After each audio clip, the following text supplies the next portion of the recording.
So, conceptually, how do I think it came together? Well, first of all, I wanted to have some furniture. I only ended up making one little bench, and I wanted to do more, but because of the 15 mil scale, everything got crushed. Everything got real small, real fast, real tight, and that became a problem. It's why I had to put in the rock walls to make the slope transition, because I wanted these at different heights. I had to add a rock wall along this path so that I could, make sure I could have a way that Frodo, that's Frodo, coming down to meet Gandalf on the cart path. This is the scene I'm trying to evoke. And I also wanted to have, a little crop field, and I wanted to have a little garden. So I wanted to have a little garden as well. And stuff is getting really crunched really fast. Now, once I got the hobbits and I was looking at the militia, I thought right away, I got to have a little archery range. So I made the archery target. I believe I cut off a dowel end for it. I can't remember. Used some balsa wood for the feet. And then I used paint bristle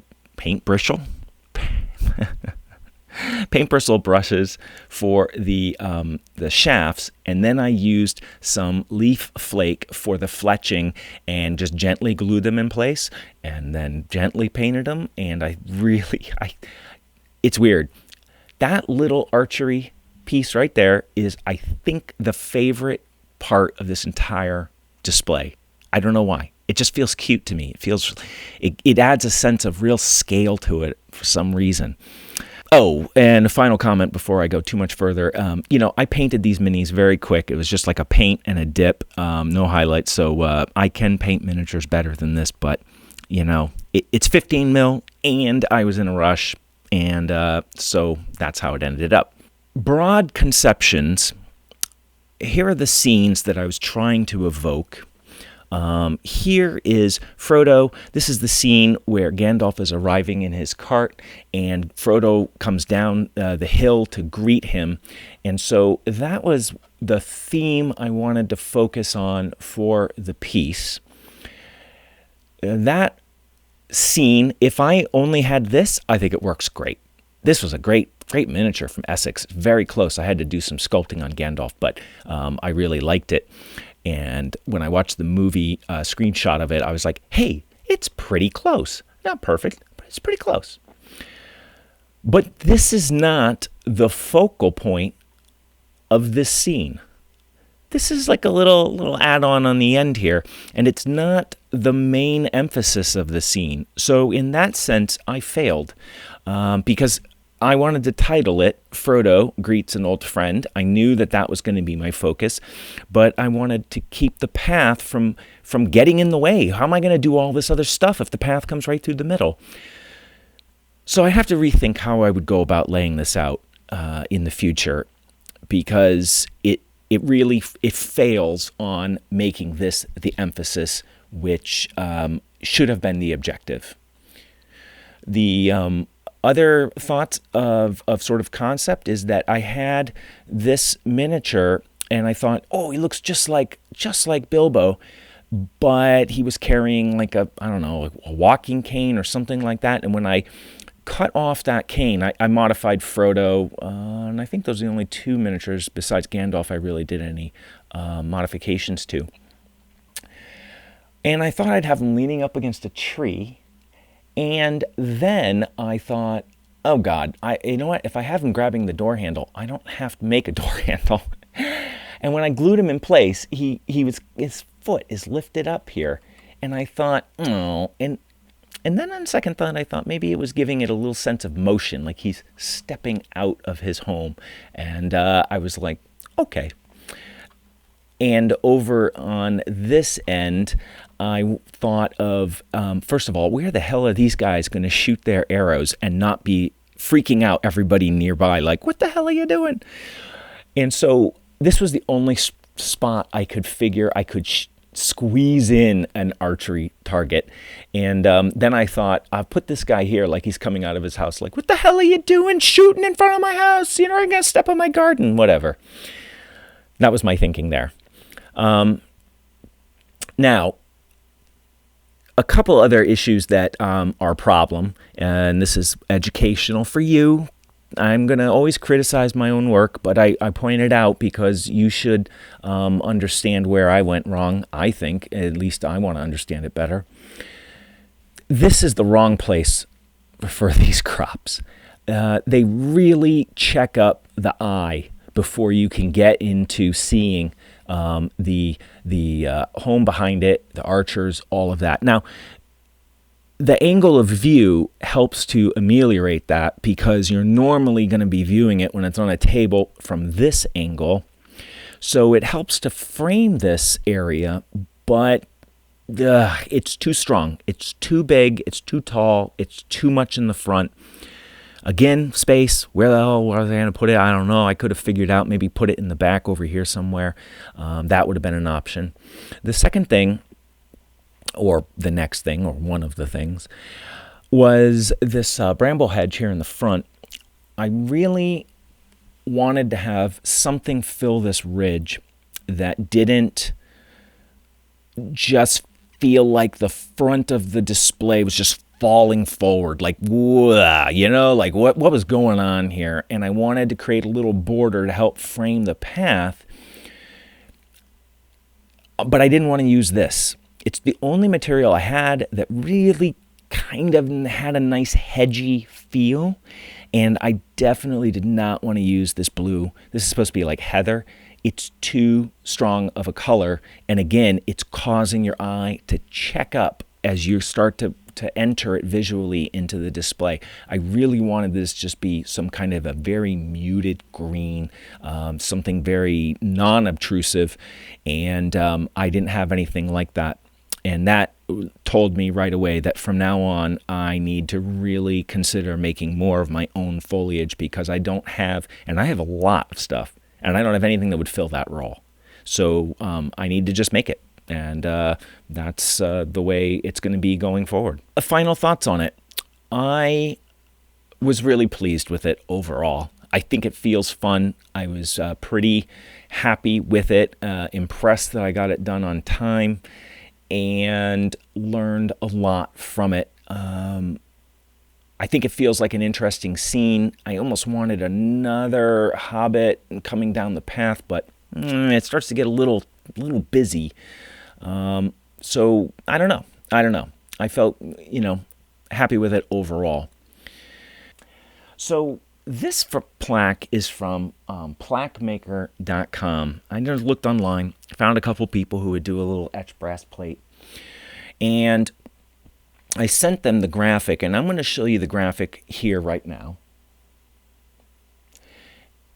And when they did the proof, they sent me a proof in email, and it didn't have the little flares at the ends of these loops here, and it didn't have all of the fine detail in these areas as well. And I thought, oh God, okay, I sent a file that didn't have enough detail or wasn't. So I went back, I sent another file that was a much higher quality. I'm like, this is it. Perfect, transparent. Like, all you have to do is put this on it and you're good.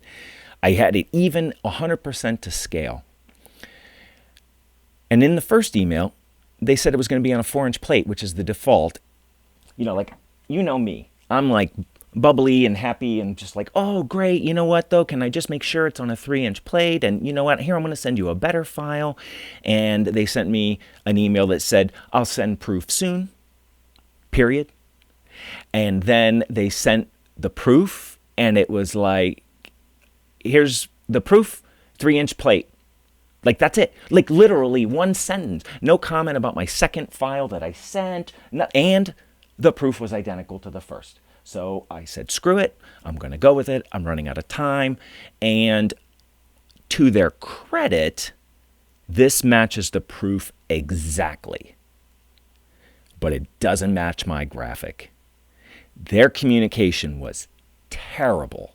And how the hell they can't etch a line fine enough to finish this loop. I don't know. Unacceptable to me. But at least the proof matched what I got. So at least you'll know what you get. But man, terrible customer service. So plaquemaker.com, thumbs down. No, don't go with them. And the case. Let's do a quick talk about the case. So I got this case from casesforcollectibles.com, and I think it's a pretty solid case. The base is so much more refined, robust compared to that cheap one that I bought. It's got a nice, solid, thick acrylic to it. I would like to see these edges finished a little bit differently, and I had to get a mirror back because I didn't want to have a case custom sized, so I was looking within their selection.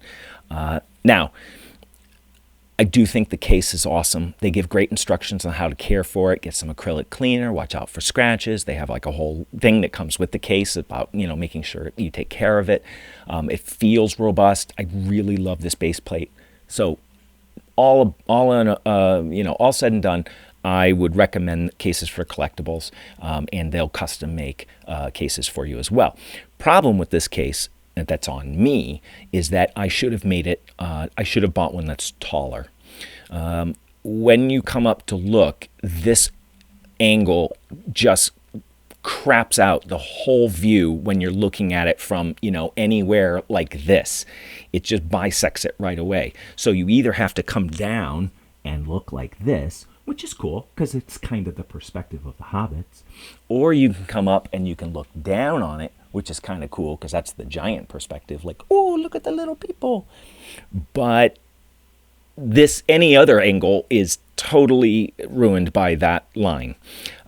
So I think if I were to do it again, I would get a case that maybe is almost twice as tall, and then fill the back of it with trees to fill the back of it and still make it feel like the height of the case is appropriate. Which actually would be nice because then I could make larger trees, and I think it would add work, and you would need to have a bigger display. But visually though, this was the mistake I feel like I made with my case selection. But that's a small complaint, I think, overall. And I do wish the seam here was a little bit more hidden. That might be asking a lot. I don't have a lot of experience with acrylic cases, and the one that's all injection molded, like I just showed you, is a piece of crap. So, we're learning here. So, anyway, I have gone on way too long. I will try and spare you by editing this down somewhat, but I felt like there's a lot to talk about here, and I wanted to share some of that with you because I think it's a pretty unique project, something I've never shown before, and I have a feeling that many people will have questions about it. So I hope I've answered all of your questions beforehand. So I hope you enjoyed that look at the Shire. It was lots to learn. Loved it. Wish I could change some things. Of course, right? That's me. Always. Gotta. If you're perfectly happy with it, then you haven't pushed yourself. And I think in the future I will do a diorama or two more. I don't know when. And this was a really good learning experience to do that. So hopefully some of my what I'll call mistakes, I think they were, can help educate you if you want to do a diorama of your own. Before I go, though, I want to thank all of my supporters. I get a lot of comments from viewers. I get emails from people. I get my patrons and their feedback and support. And it's a lot of support and it often comes at times when I need it. And I just want to really extend a big thank you to all of you for encouraging me and supporting me in the ways that you do. And I want to extend a thank you to Tanya especially, because she does the heavy lifting in this house, but never stops encouraging me and never stops supporting me in more ways than one to keep me going on my sort of dreams. So it's a big thank you to her. Anyway, and especially a big thank you to my patrons, because you also are helping me to stay true to my artistic goals, and that's it's big for me, because I want to go where I want to go, and that your support helps make that happen. So I just wanted to give it extra thanks there. If you're not sure about Patreon, you can take a look. There's going to be a link over here, and there's all sorts of stuff over there, and I even put up some patron-only post examples. So I've put a few that I would normally just have patron-only, so you can go over, take a look, see. Some of them are old, and there aren't too many that are recent, but it gives you a little sample size. And don't forget to check out the community posts, because there's some work by patrons going up that is really amazing. There's some really great stuff there, and I'm so grateful for them to share it with me and with the community. And if you become a patron, then you can get notified. At least I think everybody does. I do, when somebody puts up something. And so it's a great extra in the terrain world. And again, thank you to my patrons, man. I can't say it enough. I can't say it enough. So I'm going to get going here. Stay tuned to the channel, because I will have another video coming back, and somehow I have messed up my ending. I'm going to blame it on the Mahoney. Let's try it again. Thank you so much for joining me. Questions and comments down below, always welcome. And I hope you come back and stay tuned to the channel, because you know that I will be back soon with another Terranscapes video.